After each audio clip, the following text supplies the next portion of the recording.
ये आज तक रेडियो है।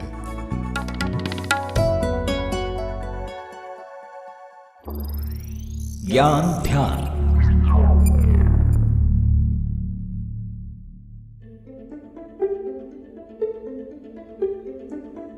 हर साल लोकसभा चुनावों से पहले अंतरिम बजट पर ढेरों बातें होती। इस बार भी केंद्र सरकार इस चुनावी साल में अंतरिम बजट पेश कर रही है। वित्त मंत्री निर्मला सीतारमण लगातार 6वीं बार बजट पेश करने जा रही हैं। ये मौजूदा लोकसभा और मोदी सरकार के दूसरे कार्यकाल का आखिरी बजट है। लेकिन इस बार आम बजट नहीं बल्कि अंतरिम बजट पेश होगा।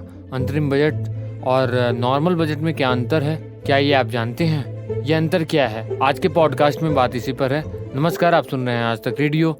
मैं हूं रोहित अनिल त्रिपाठी और ये हमारा स्पेशल पॉडकास्ट ज्ञान ध्यान।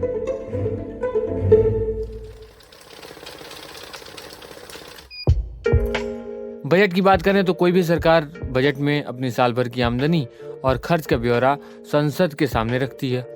इसमें सरकार बताती है कि आने वाले साल में सरकार देश में कौन सी योजनाएं लागू करेगी और इन योजनाओं पर खर्च कितना होने वाला है। इन योजनाओं से देश की जनता का क्या फायदा है, इसका एक खाका संसद के सामने रखा जाता है। और हमारे देश में सरकार 1 अप्रैल से 31 मार्च तक का बजट पेश करती है। यानी 1 अप्रैल से 31 मार्च तक सरकार को अपनी योजनाएं लागू करने के लिए जितना पैसा चाहिए होता है, उस पैसे की मंजूरी उसे संसद से लेनी पड़ती है। लेकिन इस बार सरकार अपना पूरा बजट नहीं ला रही है, सरकार पेश कर रही है अंतरिम बजट। तो अब आपके मन में सवाल आ रहा होगा कि ये पूरा बजट क्यों नहीं आ रहा है? जब 1 अप्रैल से 31 मार्च तक का बजट है तो वो पूरा बजट सरकार क्यों नहीं ला रही है? तो इसको भी समझ लेते हैं। दरअसल जब देश में लोकसभा चुनाव होते हैं तब ये अंतरिम बजट की जरूरत पड़ती है। बजट पूरे साल के लिए न होकर कुछ महीनों तक के लिए होता है। आम चुनाव की वजह से आमतौर पर सरकार उतने वक्त तक का ही बजट पेश कर पाती है जितना उसका कार्यकाल बाकी होता है। मतलब इस बजट में बचे हुए कार्यकाल के लिए सरकार अपना खर्चा पेश करती है।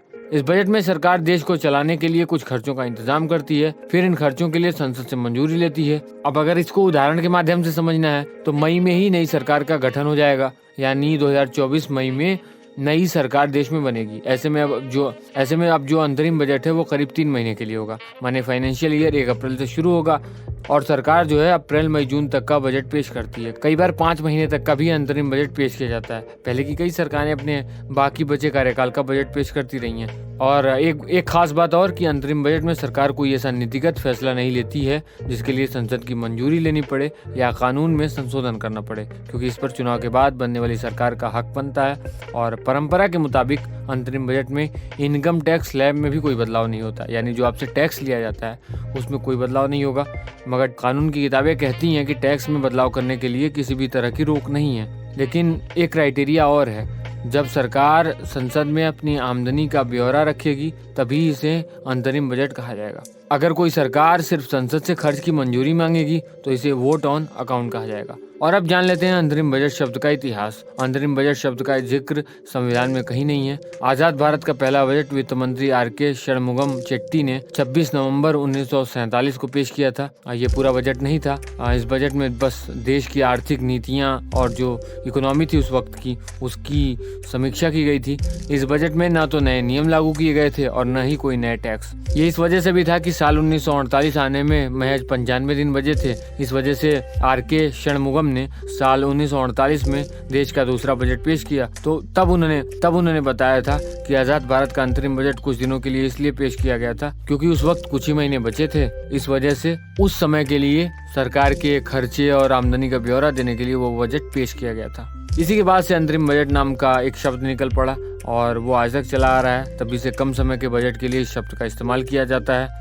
भारत में पहला अंतरिम बजट मोरारजी देसाई ने साल 1962 से लेकर 63 वाले वित्त वर्ष में किया था। फिर साल 1991-92 में विश्वनाथ प्रताप सिंह की सरकार जाने के बाद यशवंत सिन्हा ने अंतरिम बजट पेश किया। और इन चुनावों के बाद जब पी.वी. नरसिम्हा राव की अगुवाई में कांग्रेस की सरकार बनी तब मनमोहन सिंह ने पूर्ण बजट पेश किया था। तो ये है कहानी अंतरिम बजट और पूर्ण बजट में अंतर की। आपको कैसा लगा हमारा पॉडकास्ट बताइएगा ज़रूर। radio@aajtak.com हमारा मेल पता है। हम व्हाट्सएप पर भी हैं। 9953323303 हमारा व्हाट्सएप नंबर है। आज के ज्ञानदान के लिए साउंड मिक्सिंग कर रहे थे हमारे साथी नितिन रावत। मैं हूँ रोहित अनिल त्रिपाठी। अब इजाज़त दीजिए, सुनते रहिए आज तक रेडियो।